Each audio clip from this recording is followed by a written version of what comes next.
ایصال ثواب کے لیے قرآن خوانی جائز نہیں ہے۔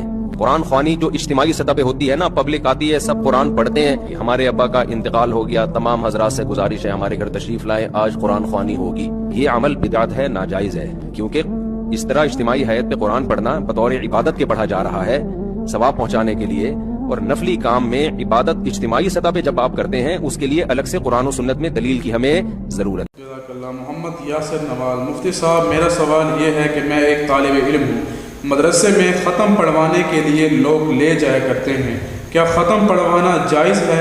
اس کے بارے میں رہنمائی فرمائیں۔ بالکل، ختم پڑھوانے کے لیے کیا مطلب؟ ایک بندہ آپ کو کہ آئیں بھائی میرے گھر میں آپ قرآن کریم پڑھ دیں، بہت اچھی بات ہے، آپ وہاں جا کر تلاوت کریں، اس میں کون سا مسئلہ ہے؟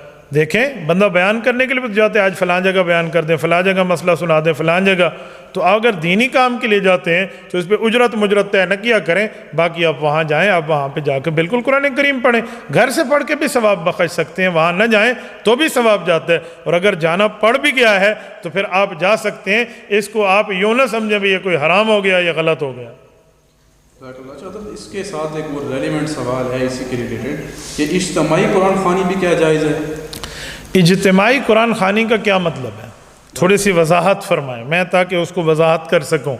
اجتماعی قرآن خوانی کی دو نوعیتیں ہیں، مختلف لوگ بیٹھ کر قرآن کریم پڑھ رہے تھے، ان میں کسی قسم کی کوئی شرط نہیں تھی کہ میرے ساتھ بیٹھ کے پڑھ، اتنے دن طے کر کے پڑھ، خود ہی پڑھ رہے تھے بیٹھ کے، جیسے خانہ کعبہ میں، مسجد نبوی میں، یا عام نمازوں کے بعد لوگ بیٹھ کے پڑھ رہے ہوتے ہو تو جائز ہے۔ اور اگر اس نیت سے ابھی ہاں آؤ گے، پڑھو گے، نہیں پڑھو گے تو گناہ گار ہوں گے، اس طرح کی شروط اور قواعد لگا دیے جائیں، قیود لگا دیے جائیں، تو پھر ایسی قرآن خوانی میں نہیں جانا چاہیے، کیونکہ ایک مستحب عمل کو ضروری قرار دے دیا جا رہا ہے، مستحب کام کو ضروری قرار دینے سے پھر بات سنت نہیں رہتی۔ قرآن خوانی کو ایک دیوبندی حرام کہتا ہے اور دوسرا مستحب۔ منافقت ایک موضوع پہ دو رائے رکھنے کو کہتے ہیں۔